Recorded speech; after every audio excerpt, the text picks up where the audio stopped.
Assalamualaikum warahmatullahi wabarakatuh. Teman-teman semuanya, semoga selalu dalam kondisi sehat, bahagia, dan bersemangat untuk menjalani kehidupan ini. Kita ketemu lagi dalam sesi motivasi diri, dan kali ini temanya adalah semangat. Ya, jika kita bicara tentang semangat, bagi saya harganya sangat mahal ya. Bahkan mungkin nggak bisa dibeli dengan materi. Kenapa? Karena dengan semangat, saya bisa melakukan hal apapun.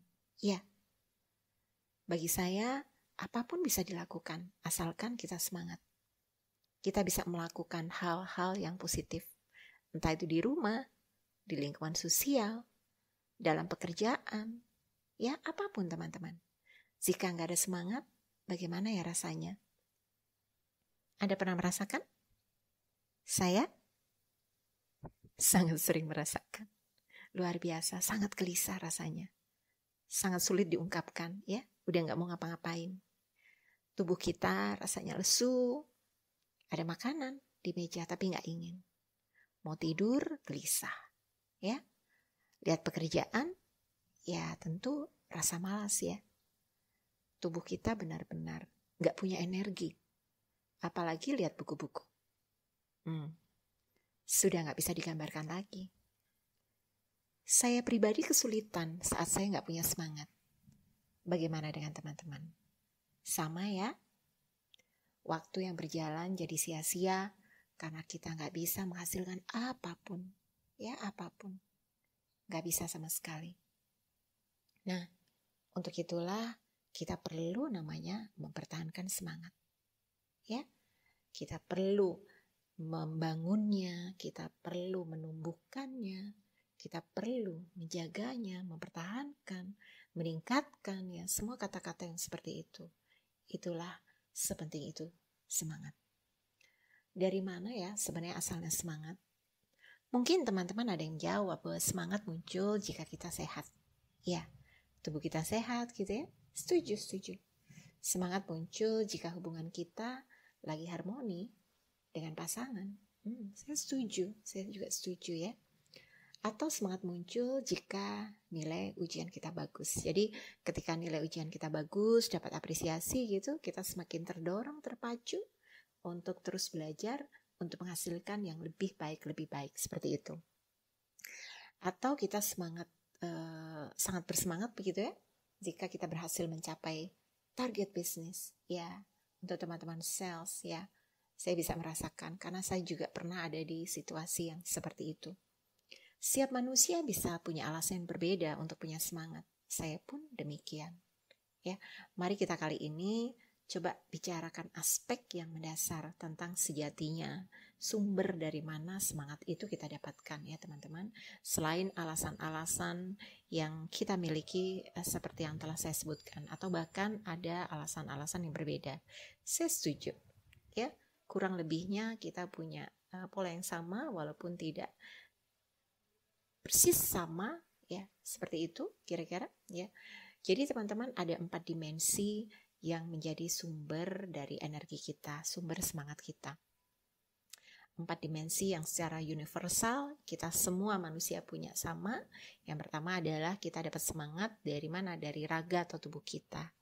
Iya nggak sih? Ya, nanti kita bahas satu persatu. Yang kedua dari otak atau pikiran kita.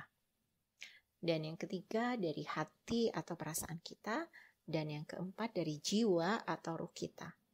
Nah, sekali lagi yang pertama raga, 2 otak, 3 hati, dan 4 jiwa. Ada 4 teman-teman dimensi. Itulah yang membuat kita punya energi atau semangat. Atau kalau semangat itu menurut KBBI adalah roh kehidupan.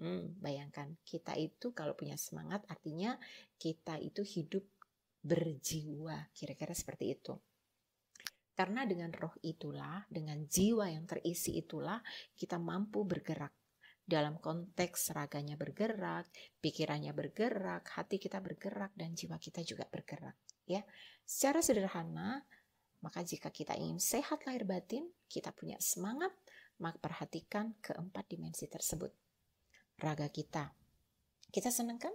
Ya, kita punya energi kan kalau tubuh kita sehat gitu ya, bangun pagi terasa sangat sehat gitu kan.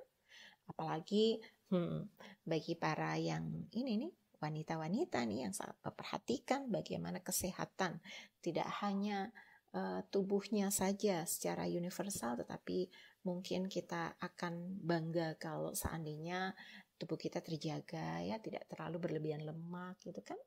Kita menjaga dengan sangat baik hal itu, karena kalau wanita seandainya kita tubuhnya nggak berlebihan lemak, maka kita bisa apa teman-teman, bisa pakai bajunya kan enak ya, enak, bergerak juga nyaman gitu. Nah untuk itu, untuk kenyamanan dan kebahagiaan itu, mari kita olahraga ya, kita sehatkan diri kita buat nyaman tubuh kita dengan cara olahraga. Makan minuman yang sehat, istirahat cukup ya, agar apa? Agar penyakit jauh dari kita. Begitu. Nah, yang kedua adalah kita sehatkan pikiran kita. Bagaimana caranya? Baca buku. Ya, karena buku memiliki pendalaman yang baik atas sebuah materi. Jadi kita tidak hanya mengkonsumsi podcast seperti ini yang saya lakukan ya, konten dari saya ya, atau reels yang pendek-pendek, atau konten sosial media lainnya yang isinya hanya sepotong-potong. Karena konten-konten tersebut layaknya cemilan buat kita. Ya tentu kalau banyak nyemil gimana kira-kira? Nah itulah, Anda buat aja analogi di situ. Nah yang ketiga adalah sehatkan hati kita. Tadi udah kedua ya. Ketiga, sehatkan hati kita. Bagaimana caranya? Yuk layani orang lain. Teman-teman semuanya, banyak loh caranya melayani orang lain. Tidak selalu melayani konteksnya kita harus bekerja lalu melayani pelanggan kita. Kan tidak seperti itu. Teman-teman di rumah, keluarga kita ya, kan tetangga kita itu juga punya ruang yang luas untuk kita sentuh dengan kebaikan yang kita bisa lakukan untuk mereka. Sekedar untuk membantu mereka mungkin, untuk memperbaiki hal-hal kecil gitu, untuk membelikan buah bagi mereka, membelikan makanan gitu, membelikan apalagi ya, hal-hal yang tidak terlalu besar, tidak terlalu mewah, itu pun sebuah hal yang bisa kita lakukan. Caranya ya banyak lah gitu teman-teman semuanya ya. Agar apa? Agar kita tidak egois, tidak selalu ingin nyaman sendiri. Karena kalau kita biasa teman-teman semuanya fokusnya pada diri sendiri, pada akhirnya kita akan menjadi egois ya. Lalu tentang jiwa teman-teman semuanya, sehatkan dengan cara menyatukan diri kita dengan alam semesta dan Tuhan. Sehingga kita akan selalu paham bahwa hidup ini sudah ada yang mengatur, bahwa kita punya hakim paling adil di alam semesta ini. Ada wasit dalam kejadian apapun, semua yang terjadi adalah untuk tujuan kebaikan. Ya, itu yang keempat, teman-teman semuanya ya.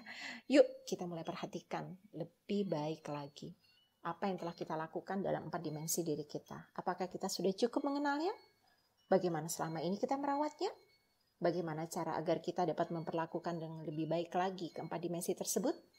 Tujuannya agar kita memiliki roh kehidupan yang terus membuat kita tersenyum, bahagia, semangat, antusias, dan terus mampu memperbaiki diri dalam sepanjang hidup kita. Amin. Sementara itu dulu ya. Sampai ketemu lagi. Wassalamualaikum warahmatullahi wabarakatuh.